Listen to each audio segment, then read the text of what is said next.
Welcome to ચેતુસ kitchen. આજે આપણે બનાવીશું કાકડીનો ટેસ્ટી એવો સંભારો બનાવવાના છે, જે તમને શાકની જરૂર નહીં પડે, તો શાકની પણ જરૂર ન પડે ને એવો ટેસ્ટી એવો સંભારો આપણે બનાવશું તો જમવાનો પણ 100 ગણો સ્વાદ વધી જશે। તો એના માટે આપણે બે કૂણી એકદમ મસ્ત ધોઈને કાકડી લઈ લીધી છે, 5 બહુ તીખા પણ નહીં ને મોરા પણ નહીં એવા મરચાં લઈ લીધા છે। તો કાકડીને આપણે સુધારી લઈશું અને ખટાશ માટે લીંબુ, મીઠું અને રેગ્યુલર મસાલાની અંદરથી મસાલાનો આપણે ઉપયોગ કરી અને ટેસ્ટી એવો સંભારો તૈયાર કરશું। કાકડીની રેસીપી આપણી ચેનલ ઉપર ઘણી બધી છે। કાકડીનું દહીંવાળું રાયતું પણ મળી જશે, રાઈવાળી રાયતો સંભારો પણ મળી જશે અને કાકડીનું સલાડ। એક ને એક વસ્તુ ખાઈને કંટાળા હોય તો કંઈક અલગ આપણે ટેસ્ટ કરી અને ખાઈએ તો ખૂબ મજા આવી જાય છે ઘરના પરિવારને બધાને। તો આજે ટેસ્ટી એવો લોટવાળો સંભારો તૈયાર કરશું। તો પહેલાં આપણે કાકડીને ઉપરથી કાપી લેશું આવી રીતે અને ઉપર આપણે મીઠું લગાવી અને પછી જ કાકડીનો ઉપયોગ કરવાનો છે, કડવાશીનું જે શીરો એ નીકળી જાય।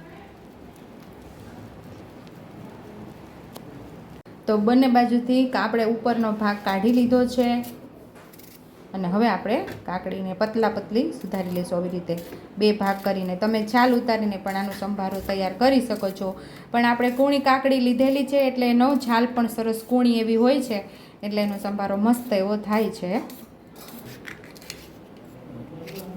મરચાંને પણ આપણે સુધારી લઈશું આવી રીતે। એક મરચાંના 8 ટુકડા કરશું, 4 ચીરું કરીને વચ્ચેથી કાપી અને એના 8 ટુકડા કરીને આવી રીતે લાંબી ચીરુની અંદર આપણે મરચાંને કટ કરશું। નાનું મરચું હોય એના 4 કરવાના, મોટું મરચું હોય તો એના 8 ટુકડા કરવાના।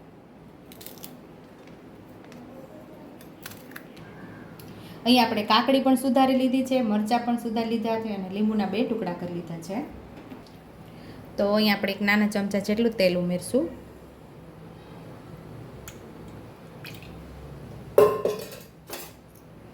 તો અહીં આપણું તેલ સરસ ગરમ થઈ ગયું છે, તો અડધી ચમચી જેટલી રાઈ ઉમેરશું।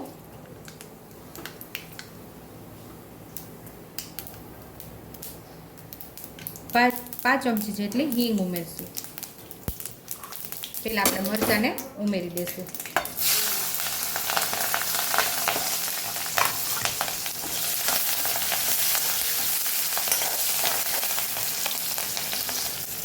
મરચાં થોડા આપણા સતળાઈ ગયા છે, હવે આપણે અહીંયા કાકડી ઉમેરી દેવાની છે।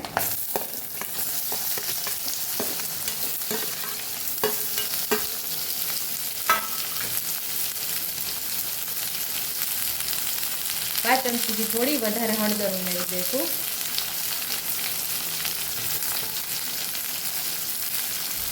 સ્વાદ મુજબ આપણે મીઠું ઉમેરશું।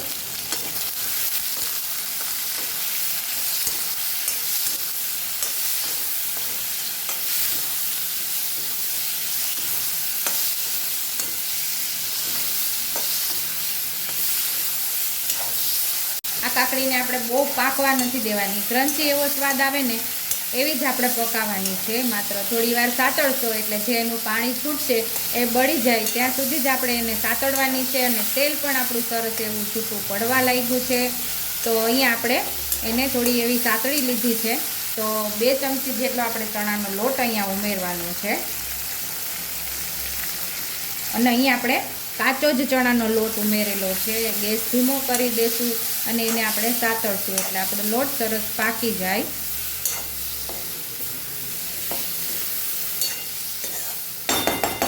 અહીંયા આપણે 2 ચમચી ચણાનો લોટ ઉમેરી સાવ ગેસ ધીમો કરી અને થોડી વાર સાતળશું, ત્યાં આપણો લોટ પણ સરસ પાકી જશે અને એ સાઈડ ઉપર ચીપકવા લાગે એટલે સમજી જવાનું કે આપણો લોટ પણ સરસ પાકી ગયો છે। અને આપણે કાકડીને બહુ નથી પકાવવાની, આવી ક્રિસ્પી રહીને એવી જ, કારણ કે નહીંતર તો એકદમ પોચી થઈ જશે તો એનો સ્વાદ પણ બહુ નથી આવતો સારો। એટલે આવી રીતે ક્રન્ચી એવો સ્વાદ હોય એવો જ આપણે સંભારો તૈયાર કરવાનો। જો નીચે તળિયામાં આપણો લોટ બેસવા લાગ્યો છે, લોટ સરસ પાકી ગયો છે, તો અહીંયા આપણે હવે ધાણા જીરું ઉમેરી દઈશું। એ તમે જરૂર એક ધાણા જીરું ઉમેરજો, એનો સ્વાદ બહુ મસ્ત એવો આવે છે। અડધી ચમચી જેટલું ધાણા જીરું પાવડર ઉમેરી અને સરસ પાછું આપણે મિક્સ કરી અને સાતળી લેવાનું છે। તો જે આપણે ચીપકી જાય એને આપણે આવી રીતે ચમચાથી ઉકેળી અને પાછી આવી રીતે જે આ કાકડીની અંદર કોટ થશે ને એનો સ્વાદ બહુ મસ્ત એવો આવશે. તમે જરૂર એકવાર ટ્રાય કરજો અને મને કમેન્ટ બોક્સમાં કમેન્ટ કરજો કે તમે આ કાકડીનો સંભારો બનાવ્યો છે તો તમને ને તમારા પરિવારને આનો ટેસ્ટ કેવો લાગ્યો છે મને જરૂર કમેન્ટ કરજો. અહીંયા આપણો કાકડીનો સંભારો રેડી થઈ ગયો છે તો આપણે અડધું લીંબુ ઉમેરી દઈશું. તો અહીંયા આપણે હવે ગેસ બંધ કરી દઈશું અને લાસ્ટમાં આપણે લીંબુ ઉમેરી દઈશું. જે પ્રમાણે તમને ખટાશ ખાવતી હોય એ પ્રમાણે તમે લીંબુ અહીંયા ઉમેરી શકો છો. હવે આપણે મિક્સ કરીને સર્વિંગ પ્લેટમાં આપણે સંભારાને સર્વ કરી લઈશું. તો અહીંયા ટેસ્ટી એવો આપણો સંભારો તૈયાર થઈ ગયો છે. જો તમને મારી રેસીપી પસંદ આવી હોય તો મારી રેસીપીને લાઈક કરજો, શેર કરજો, સબસ્ક્રાઈબ કરજો, હાઈપ કરજો, બેલ આઇકોનને દબાવતા ભૂલતા નહીં અને કમેન્ટ બોક્સમાં કમેન્ટ કરજો કે મારી રેસીપી કેવી લાગી. તો આવજો.